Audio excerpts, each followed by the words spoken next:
Samuca Bandini. Se inscreva, bora pra aula então?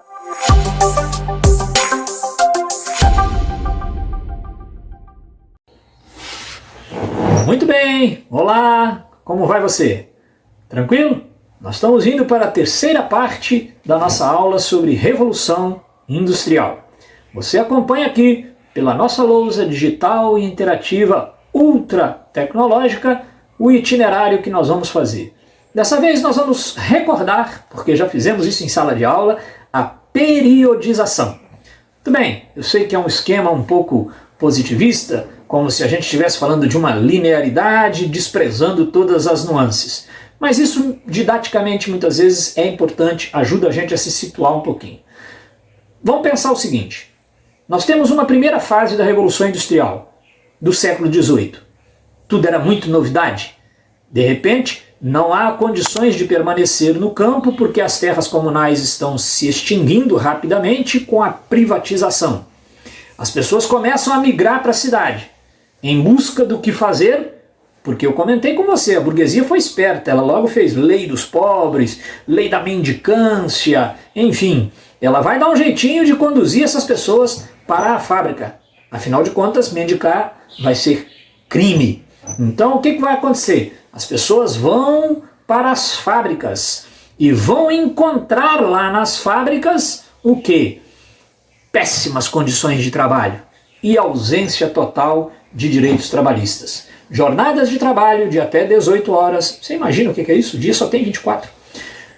Fábricas mal ventiladas, mal iluminadas, a indústria têxtil, aqueles caldeirões fervendo, aquelas tinturas, e as pessoas ali à beira daquilo com remo, aspirando aquele vapor tóxico, teares mecânicos.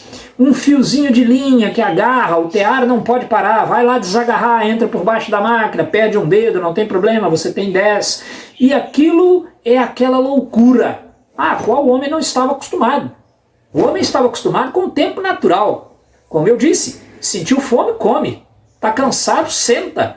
Tem sono, dorme. Isso tudo agora não lhe pertence mais. Olha, é o fim de um mundo ou não é? É o fim de um mundo e é o início de outro.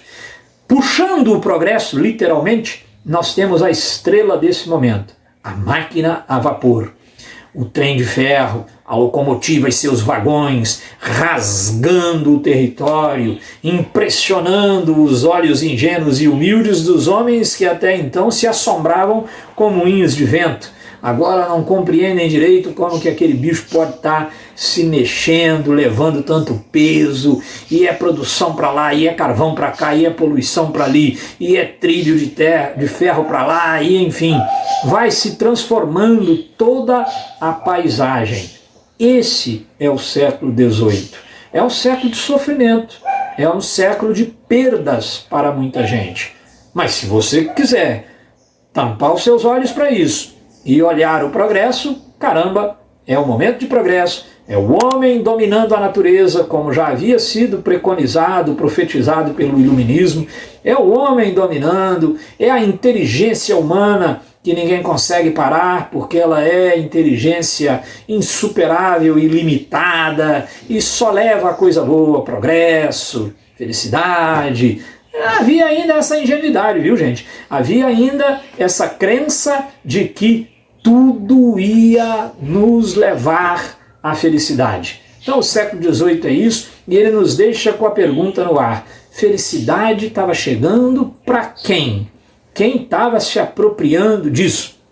Na hora que você pegar os exercícios para resolver, você vai dar risada, porque há questões tão fáceis, porque são tão pueris, tão ingênuas, ainda mais para você que é fera no negócio, as questões que vão dizer assim, lá na letra C, vão colocar assim, todos se apropriavam das riquezas geradas pela fábrica.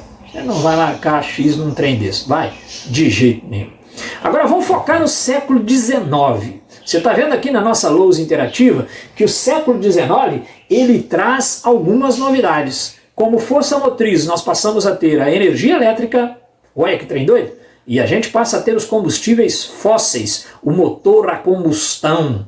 Não há mais agora só a máquina a vapor, não há mais só a carroça, o carro de boi, há agora um carro com motor a combustão e a gente vai ver a afirmação de algo que começou no século XVIII, com Henry Ford, lá o inventor do carro.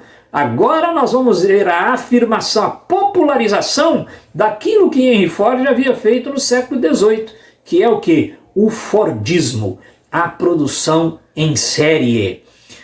Joga no Google aí, depois da minha aula, vai para o YouTube, procura Tempos Modernos de Chaplin. Se você não quer assistir ao filme todo, pelo menos alguma compilação no YouTube você vai encontrar. Filme Tempos Modernos, Charlie Chaplin. Para a gente entender o que era aquele século XIX.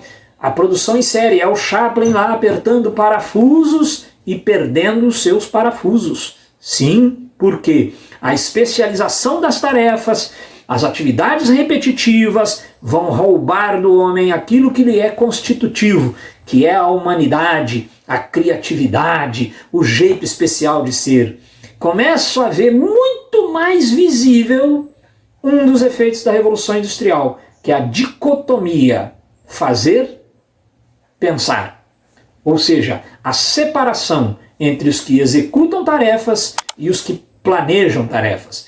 Começo a perceber com o Fordismo que as tarefas vão se tornando repetitivas, exigindo muito das pessoas, e ninguém pensou, talvez, que isso teria consequências. Com certeza nós vamos ter um adoecer psíquico, para dizer no mínimo.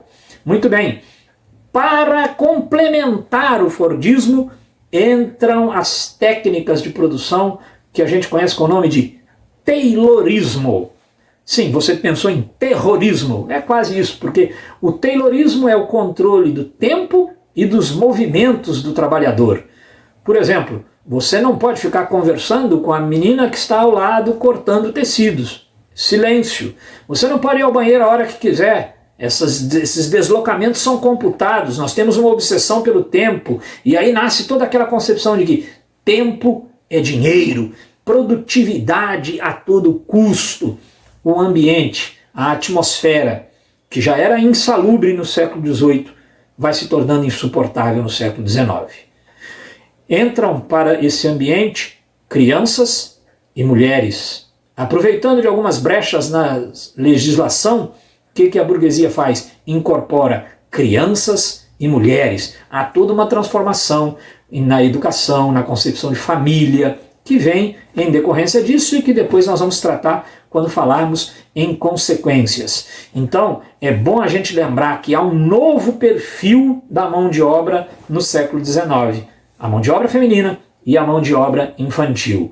Mas, boa notícia, é o tempo das primeiras conquistas sociais. É o tempo em que os trabalhadores, que já vinham se organizando, começam a ver frutos desta organização. Começam a se organizar, aquilo que seria o embrião dos primeiros sindicatos, as trade unions, começam a fazer efeito, começam a arrancar do parlamento algumas leis que resguardem a vida, ainda que minimamente.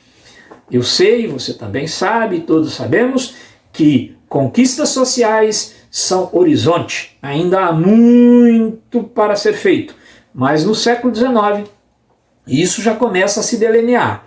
Olha, na nossa parte 4 da aula, nós vamos dedicar um tempo só a essas conquistas sociais. Evandro, e o século XX? Não vamos estudar? E o século XXI? Galera, o século XX é o momento da informatização, da robótica, assim como o XXI é o tempo da inteligência artificial. Mas isso não entra agora na nossa análise, nós vamos fazer isso com mais calma no terceiro ano. Por enquanto, a aula de geografia vai te ajudar, porque lá no século XX ela vai introduzir conceitos como o toyotismo. Mas deixa o professor de geografia com aquilo que é dele, para que eu fique com aquilo que é meu e que eu já não estou dando muita conta. Muito bem? Valeu, galera. Força na peruca, porque nós estamos precisando, hein? Valeu! Terminou de assistir? Gostou? Nem doeu, né? Então agora vai lá, se inscreva no nosso canal, espalhe a boa nova, vira e mexe, tem um vídeo novo por aqui. Se não tiver também, não te devo nenhuma satisfação, mas vai entrando aí que aparecem as coisas, tranquilo? Não passa aperto com história não. Vem pro Sabuga Vandim que aqui a gente sabuga. Se não for história, vai ter aqui. Se não for, a gente inventa pra ter aqui também. Abração, hein? Deixa o seu like e inscreva-se.